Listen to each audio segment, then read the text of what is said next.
For us guitar players, the discussion about analog versus digital is as old as anything. But when the Kemper was released, it took that discussion to a whole nother level. So what I want to do today with this video is I want to tell you about my journey, basically how I've come full circle from owning tube amps, then to going all Kemper, and now owning tube amps again. And I also want to give you the reason why from this point on I'll probably own a tube amp for the rest of my life. With that being said, hello and welcome to CheckOneTwo Riffs Gear. My name is Ian and today we're going to check out why tube amps, in my opinion, are still the real deal. So before we dive in, and I'm going to tell you about my experiences as a Kemper user, for all the people who just want to listen to the sound samples and to the comparison between the original amp, which is a Bogner Ecstasy 3534, and the Kemper Profiler I made, and what the differences are in the sound, check the links in the description. You'll find direct links to those sound samples. And of course, if you like this video, please give it a thumbs up. And if you want to be notified when I post new videos, click subscribe and ring the bell. If you want to know more about why I made this video and what was important to me to show in those sound samples, and why guitarists probably actually need both a Kemper and a tube amp, keep watching. So I was a full tube amp user up until 2011-2012. I owned a Mesa Boogie dual rectifier and I owned a Diesel Einstein. At one point I was actually running a dual rectifier and a Fender twin amp, so I had a lot to carry. I then bought a Kemper in 2013 and 14 and I was blown away. I was blown away by the response, I was blown away by how accurate the representation of the amps that I profiled actually were. I was never too much into other people's profiles or buying profiles. I really saw the strength of the Kemper in taking snapshots. So I took snapshots of my dual rectifier and of my diesel and I put them into the Kemper and I was able to tour with it. And when you play 60 to 100 shows a year, you're happy that you don't have to carry a 100-watt tube head around and maybe a 4x12 cap with that. So during that time, my band was also completely on in-ears, so the Kemper really had its place. I was able to take the exact sound of my rectifier on tour with the exact guitar that I was used to playing, and the sound was perfect every night on my in-ears. And for all those years that I took Kempers out on the road, they were super reliable. They are a lot lighter, so you don't have to carry so much weight. You can put them in a rack, which makes it easy to handle for the crew. The front of house guy is happy because it's the same sound every night, and you are happy because you have the same sound on your in-ears. So basically it's a scalable solution to touring. And I think that's where the Kemper originally came from. It was made so you could take the tube amp that you have at home on the road, so that you could make snapshots of how you recorded an amp in the studio, or take it from your rehearsal space to your home studio. So that's great, but they're snapshots. And that's really why I have come around from using the Kemper and going back to using amps. The more you derive from that original profile that you made, for example, because you use another guitar, you have to tweak the original profile. And that's where, in my opinion, the whole experience falls apart. So after I had owned the Kemper for about a year or two, I sold my rectifier and I sold my Diesel Einstein. I even sold my 4x12 cap because when I was touring, a 2x12 was good enough. And I was happy. I had an amp that I could take from room A to room B, and I had a consistent sound with the one guitar that I was used to. So when I started using the Kemper with different guitars, or I just changed the pickup in the guitars, I always had to tweak the profiles that I made. And with every tweak that I made of that profile, it became worse. When I plugged in a different guitar, I adjusted the sound on the amp, and the amp always responded like the amp. So the voicing and the character and the way that it reacts to the guitar was always the same kind of amp. It had the same kind of color. Now, with the Kemper, it's absolutely not the case. So my main point really is tweaking away from the original profile, you will lose the character of whatever amp it was that you profiled. So buying somebody else's profiles of amps never worked for me. I always had to tweak the profiles to the guitars that I had, which with a tube amp you can always do that. But with a Kemper and buying profiles, it never sounded good to me, and it never sounded like the amp that I used to know. So no matter how many Mesa Boogie dual rectifier profiles I bought, it just wasn't sounding like my dual rectifier with the guitars that I was used to. And this is basically what I want to prove today. Now, I'm not bashing on the Kemper and I'm not glorifying tube amps. I think both units have their place in the music world and in a guitarist's life. So I'm going to make a profile of my Bogner Ecstasy 3534 going through the Universal Audio aux. Now I'm going to make that profile with the amp EQ sitting at noon. So bass, middle and treble is all going to sit at noon. And once I've made the profile, I'm going to start tweaking the amp and change the EQ on the amp, and I'm going to start tweaking the Kemper and change the EQ on the Kemper. And from my experience, while the initial profiles might sound quite alike, once we start tweaking the Kemper and once we start tweaking the amp, the sound and the characteristics and the response and the whole voicing is just going to drift further and further apart. I will now go ahead and make those 3 profiles, and then we will come back and do a little bit of refinement.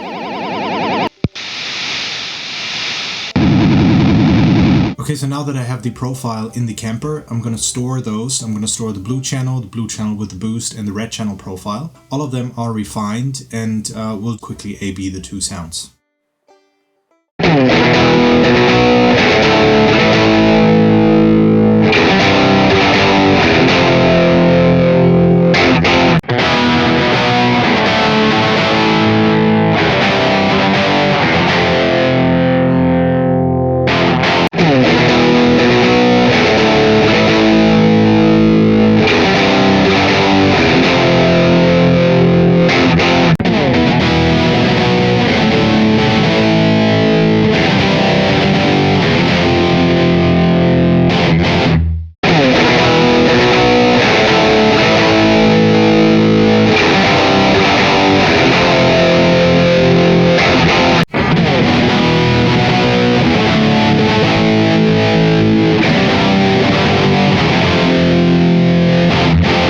Okay, so in all fairness, most of the time when you profile an amp on the Kemper, it needs some tweaking before it's really 95% close to what the actual amp sounds like. Now, those are things that are normally only audible in a real A/B scenario. What I've done now is I've tweaked the profiles in the Kemper to be closer to what the original amp sounds like. What I've done is I've used mostly the power amp parameters that the Kemper offers, such as clarity and the power sagging, to make the profiles sound closer to the amp, because I wanted a really sort of even starting point for this whole experiment. So we're gonna listen back to it now. I'm gonna again play a couple of chords. We're gonna first listen to the amp, then listen to the Kemper, and see how close they are now after I've done some tweaking.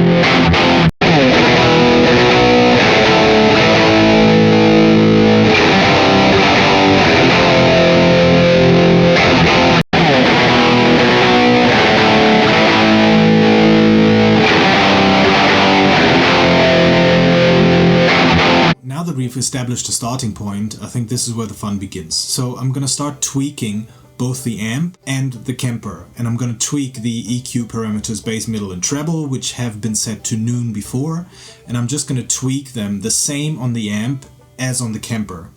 And we're going to see how the sound and the actual character of the amp changes differently than the character of the Kemper does. Which brings me back to my original theory that a snapshot is a snapshot, but deriving from a snapshot, you're gonna lose some of the character. And what I'm gonna do now is I'm gonna just go on all of the parameters to around 7.5. So we're gonna have more bass, more mids, and more treble. And the next thing I'm gonna do is I'm gonna do the same thing in the Kemper. So I'm gonna also add, just about 2.4, 2.3 on the 3 parameters, bass, mids, and treble. This, in theory, should sound somewhat alike. So let's dive in. I'm going to do the same thing. I'm going to play a couple of chords and then we'll see where it takes us.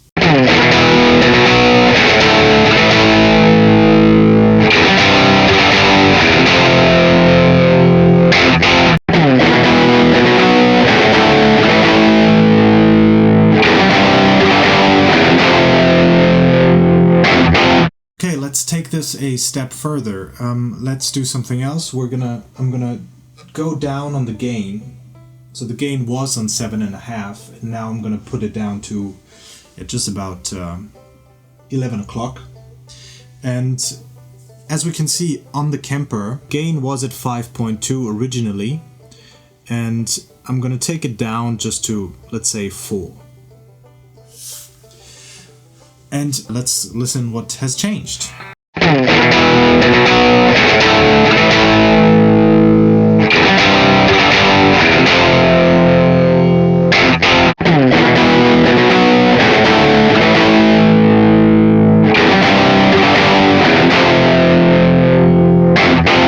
We're going to move on to the blue channel with the boost engaged. What I'm going to do now is I'm going to take the mids down, both on the amp and on the Kemper, and we'll see how that affects the sound.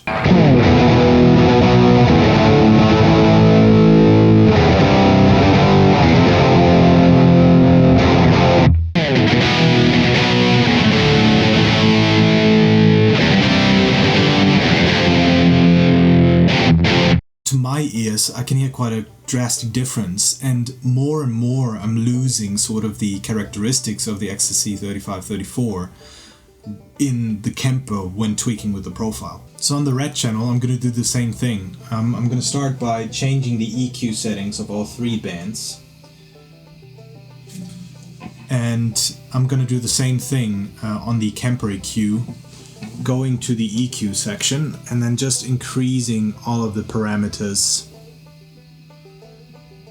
by about 2.2, 2.3.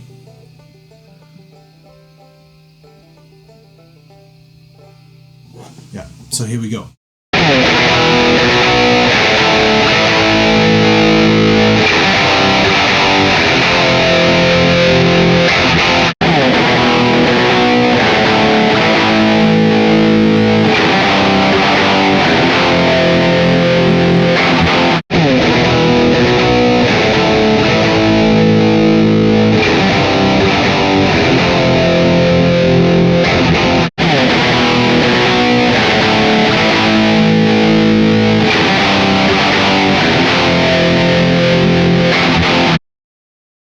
Okay, so I've just listened to the recordings and the sound files, and I think I want to come back to my initial point. A snapshot is a snapshot. Now, while the Kemper is an amazing device to take a profile and take a snapshot of a sound in time, put it onto a machine and bring it out on tour or store it for eternity, it's scalable and it's reliable, and in a live situation you're happy with your in-ear sound, the front of house guys are happy, so it deserves its place. It's a great unit and I will probably have it for quite a while. But whenever I want to jam and I just want to take any guitar and plug it into an amp and try to get a sound that I somehow have in my head, I'm always going to go with a tube amp. The voicing and the character of an amp, and especially of the EQ section of an amp, that's where amp builders really put a lot of effort into, and it cannot be replaced by something digital like the Kemper. And in the end, I've now really come full circle. I've owned tube amps, then I sold all my tube amps, and I only owned the Kemper, and now I own both. And if you want a piece of advice from me, don't sell your tube amps. Even if you have the Kemper, just don't sell them. You're gonna miss them one day, you're gonna need them one day, and a Kemper cannot replace a tube amp forever. So this is it for today. Thanks for watching my video. Let me know in the comments section what you thought sounded better. And if you like my videos, please subscribe and ring the bell. This is CheckOneTwo Riffs Gear. My name is Ian, and I'm out. Cheers.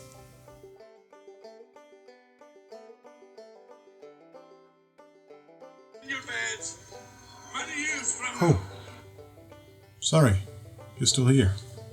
I thought the video was sort of over.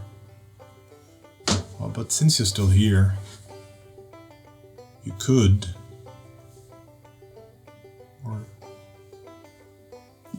Just saying. You could. You could. Oh, you really could. You don't have to, but you could.